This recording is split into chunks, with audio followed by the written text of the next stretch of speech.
Hey guys, welcome back to the workshop. Let's take a look at two different types of powered sheet metal shears. Now the one on the right happens to be electric and the one on the left happens to be air, but today we're more focused on the mechanisms. Let's take a look at this one here. All right, this one's called a throatless shear. And there was this girl in college and she went, anyways, that's unrelated. So this one here is called throatless because the material, after it's cut, half of it goes up here and the other half goes down here, and it has unlimited depth, right? So you can see why we call that girl. Well, anyways, this one, so how this works here is that this little plate reciprocates up and down against this base plate. And this is the shear point, right where my finger is. So like I said, half the material go here, half the material go here. And it has that smooth kind of transition for that purpose. So let's take a look at that. All right, so that's mechanism one, throatless. Now this other type I don't have the official name for, but I call it a curly Q, or it's just called simply a shear or an air shear, but they make them electric too. So this part here reciprocates up and down and shears against this plate, and it shears against this other side too. So you kind of end up with a double shear point. And that'll come into play later when we test it. All right, so I'm calling this one the curly Q, and you'll see why it's called that in a little bit. All right, let's take a look at these two shears in action. Okay, we've got this piece of scrap metal here. We'll clamp it to the edge of the table.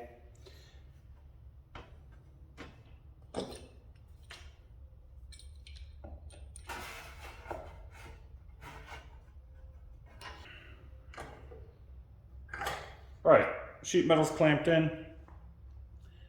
Let's say that you need to cut a couple straight lines. We'll do two straight lines. And let's do a couple of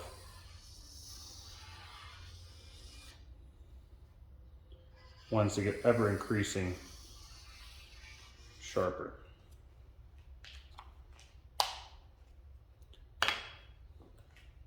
All right, so first, let's try the air shear. Anytime you get an air shear, you're going to need, or any air tools, pick up some air tool Earl over at Harbor Freight. Pretty cheap, and we'll just put a little bit, we'll just drizzle a little in there, and a couple drops down the hatch, down the air intake. Take a paper towel, wipe off a little extra from the shear mechanism. All right, before using the air tool, a couple drops down the air hatch. Now you might want to turn down your audio for this.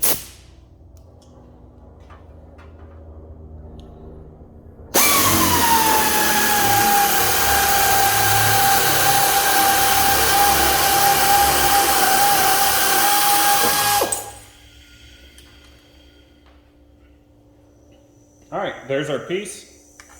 And here's the curly Q that's produced by this. That's why I call that mechanism that. In fact, let's go ahead and cut all this side with the air shear, and let's cut all the other side with the throatless.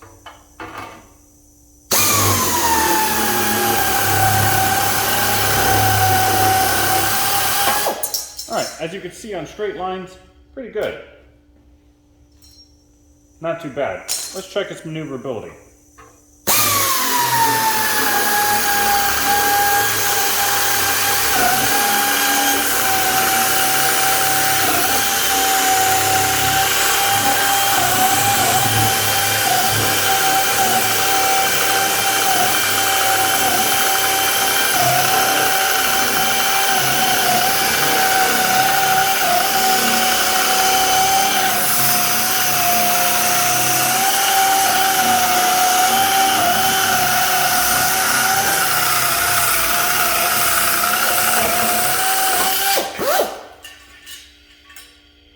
Alright, there's our not mangled at all piece here. Look at that thing. God. Careful on these edges. Let's try this side here.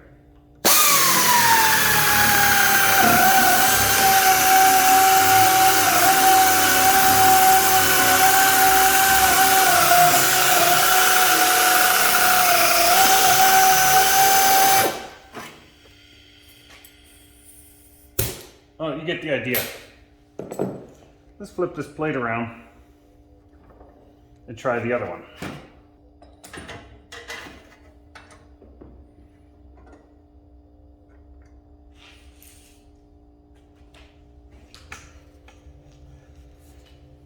All right, let's try this one. Now, for maintenance on this one, I'll probably drop a couple drops of oil down this reciprocating shaft here. We'll just use our same air tool oil. We'll cycle a little bit. And we'll wipe off a little excess oil. All right, another thing about this tool is you can loosen this nut and then adjust this set screw. Loosen this jam nut and then set the set screw to push this plate a little closer to the other shear. And that can tighten that contact point up. And the other thing you can do is loosen this one, loosen that jam nut, and adjust this screw to adjust the height of that one. But this one's from the factory. It seems adjusted pretty well from the factory. In fact, guys, I'm just noticing that it's got a little oil point here. I don't know why I didn't notice that earlier.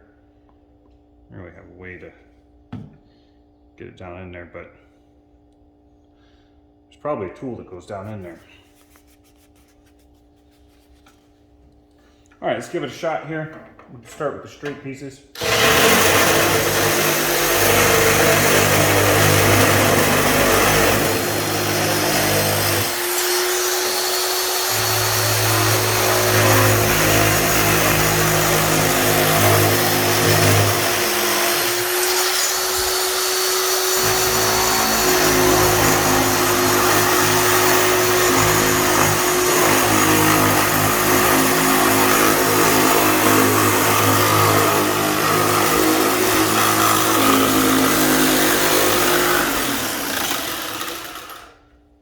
You see, one problem here is that this part swings way out. I hadn't even thought of that. So let me reset this up.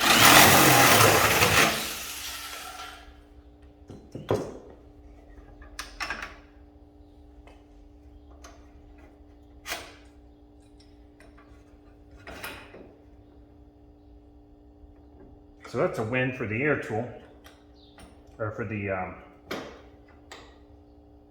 the slimmer mechanism. All right, let's try this again.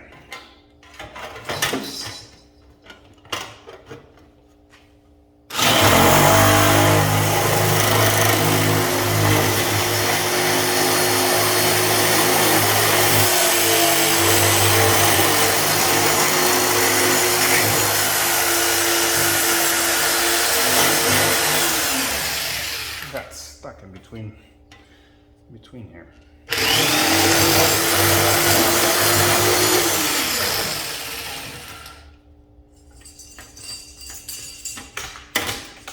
All right, the irony here is the very adjustment I said was fine isn't fine. I'm gonna have to push that one out against this plate.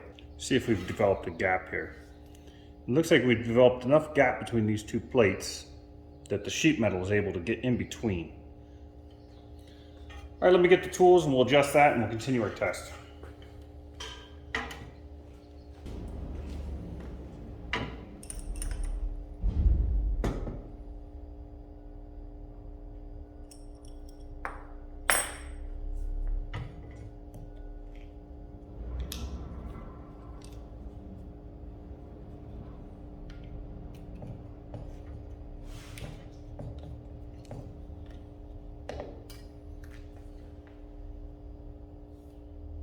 So what I'm going to do here is I'm going to buzz this and try to get that plate to end a little lower.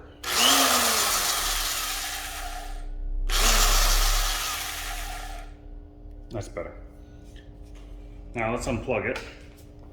Should have done that right at the beginning. All right, so we've got this jam nut loosened. We've got this nut loosened here. And we're going to take a flathead, stick it in this set screw. First of all, let's back the jam nut up. What we're looking for is to tighten this plate until it's well enough tight against the other piece. And then I'm just going to back it off a little bit. So we're going to back it off like 1/8 of a turn or so. Now we'll have to hold that right where it is while we tighten up this jam nut.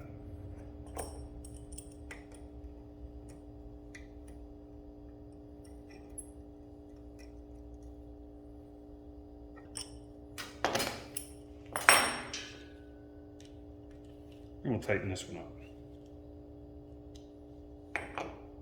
Let's check our shear. Oh, I'm gonna plug it back in.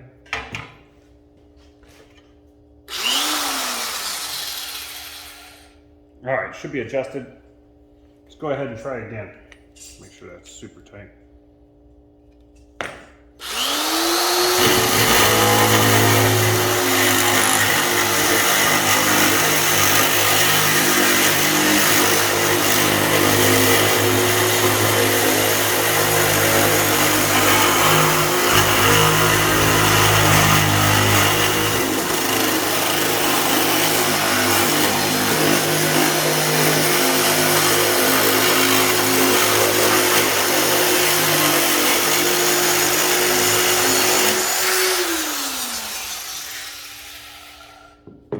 All right, so here are the results laid out. We can see that this one excels on straightaways, little to no distortion there. And on the curves, not the best, not my favorite on the curves. A lot of distortion, a lot of fighting. Now this one does better on the curves. Now this little snag is probably my fault or user error. And this one, remember what happened was a misadjustment. So that kind of points out a couple of its downfalls, but if it's adjusted right, that shouldn't happen. We fixed that. This is our first one. We fixed it and we made that one. But here's something kind of unexpected, is that throatless feature kind of twisted the straightaways. So it's kind of interesting. So it's almost like that one's better for straightaways and this one's better for curves. That one's better for tighter quarters. This one's better if you've got the space. And this one produces these curly cues. So a negative about that is if you have two parts that you want to cut out adjacent to each other and keep them both, you may not be able to do that because of that waste material. It has to waste that material. So these little curly cues. In conclusion, if I'm able to, I love that one. If I only had one, I'd buy that one. So if I had to do tight quarter work, I'd pull out the hand shears, like these guys here. So if I only had one power one, it'd be that one, plus a set of hand shears. There's no replacement for these. These are good for tight quarters, small things where you don't want to get out the cord, whatever. And as far as pricing goes, you can buy this one right now at Harbor Freight for 37 bucks. And you can buy that other one for 28 bucks. They both do 18 gauge, and you can find a version of that at Harbor Freight that's electric that'll do up to 14 gauge. Probably can't turn, what the hell. So I'll leave links in the description for both types. And in conclusion, for me, I like the Deep Throat. Go out and get the Deep Throat, it's the best. So remember to like and subscribe, it really helps me out, guys. I appreciate you watching, hanging out in the shed with me.